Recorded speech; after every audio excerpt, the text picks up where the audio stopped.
Dnes to bude príbeh na tému, ako vlastne môže stav tela a duše vplývať na realitu.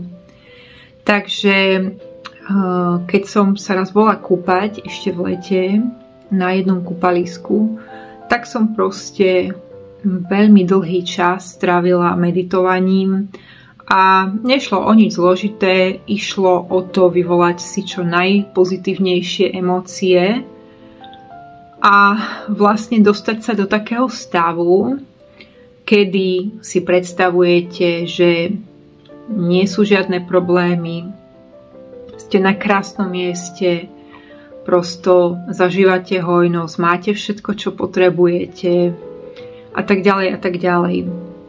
Takže snažila som sa nacítiť trávu, svietilo krásne slnko, bolo leto samozrejme, takže toto všetko tam pracovalo.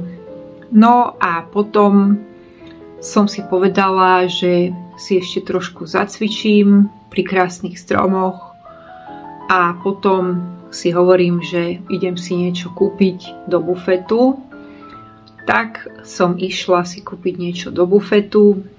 No a pozerala som sa na tie bláznivé rakúske ceny, ktoré samozrejme sú vyššie ako ceny vlastne občerstvenia na Slovensku.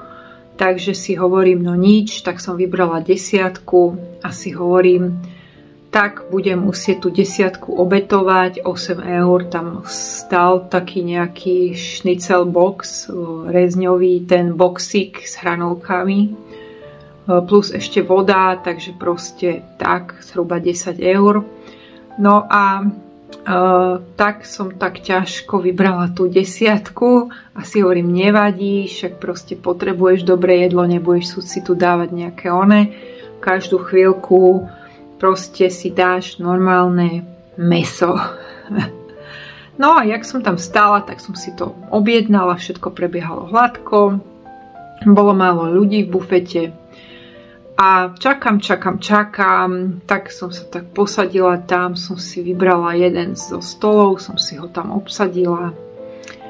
No a potom prišiel taký pán, ktorý samozrejme nebol Slovák, rozprával samozrejme aj s patričným rakúskym prízvukom, takže som mu nerozumela až tak celkom dobre, ale nejako sme to potom vykomunikovali a on sa stále pýtal, že na aké jedlo čakáš, tak ja som mu povedala a potom sa stala taká zvláštna vec proste, že on si šiel tiež kúpiť jedlo.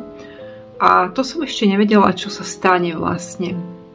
Pretože on stále sa ma pýtal, že aké jedlo máš a potom mi hovorí, že daj mi ten lístok, no, že aké máš číslo, tak ja som mu povedala.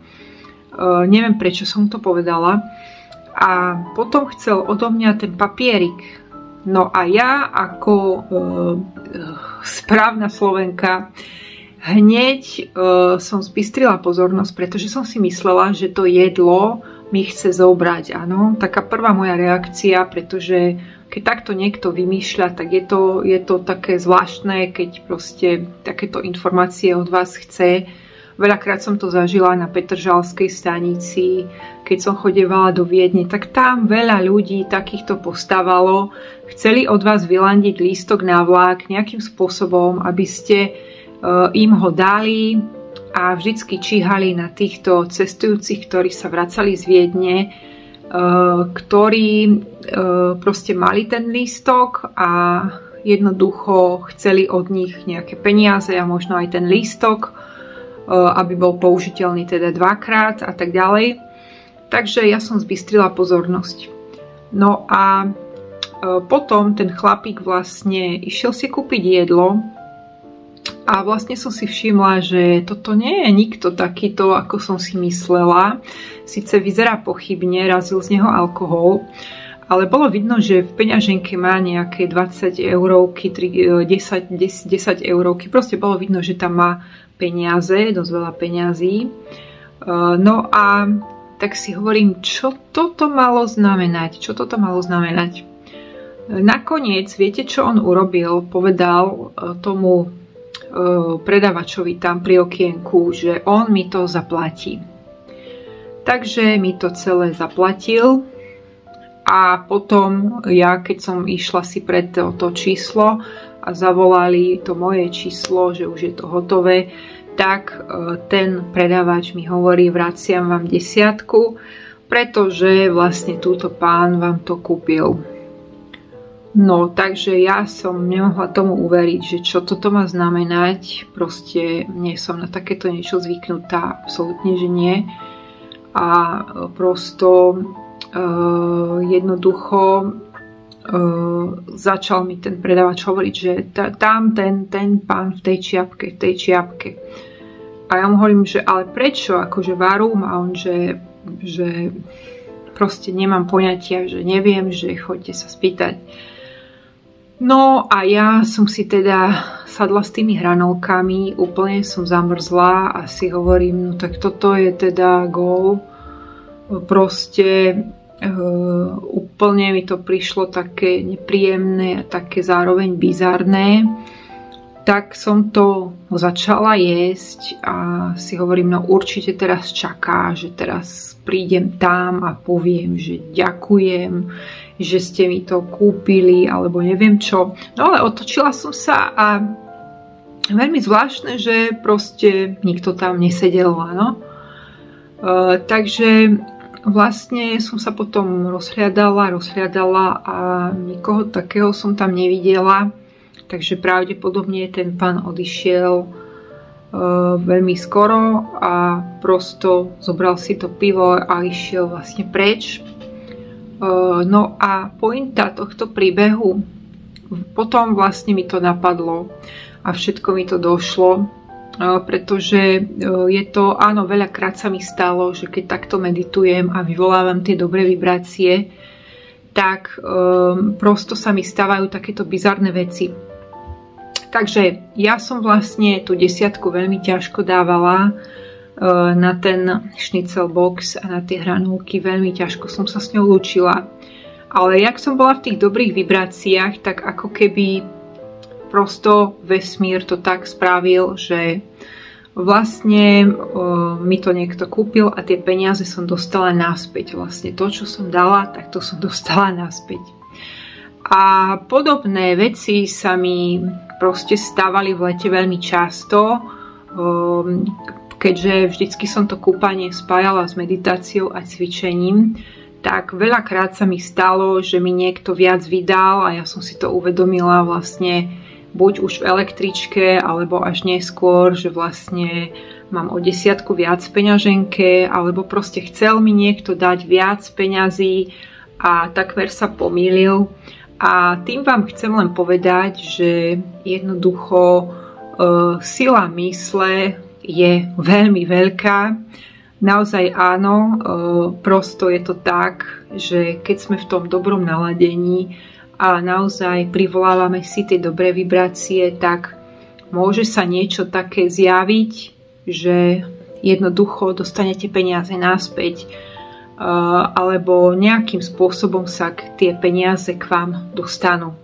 Ďalší taký príbeh je príbeh, ktorý nie je môj, ale pochádza vlastne z takého poľského kanála, ktorý sledujem.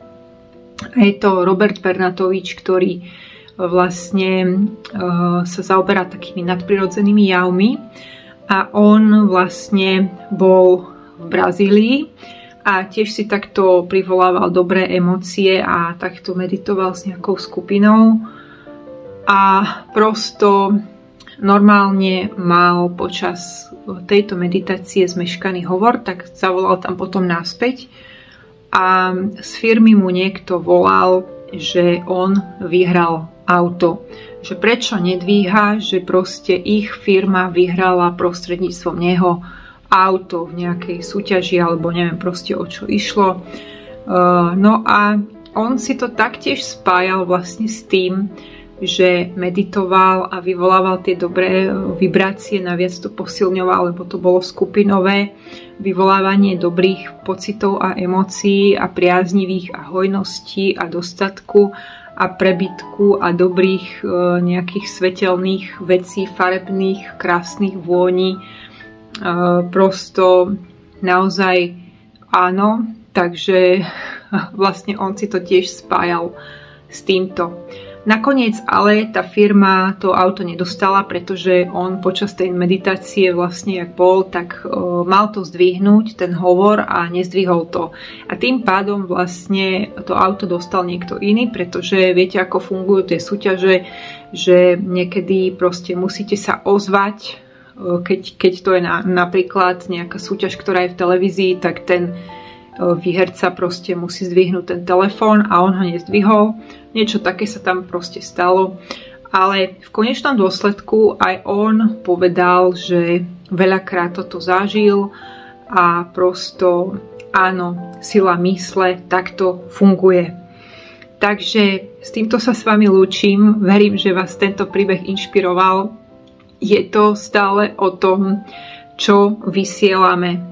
Naozaj áno. Takže vybavujte si príjemné veci, príjemné emócie a snažte sa tento stav udržať naozaj čo najdlhšie a uvidíte, že váš život sa začne meniť.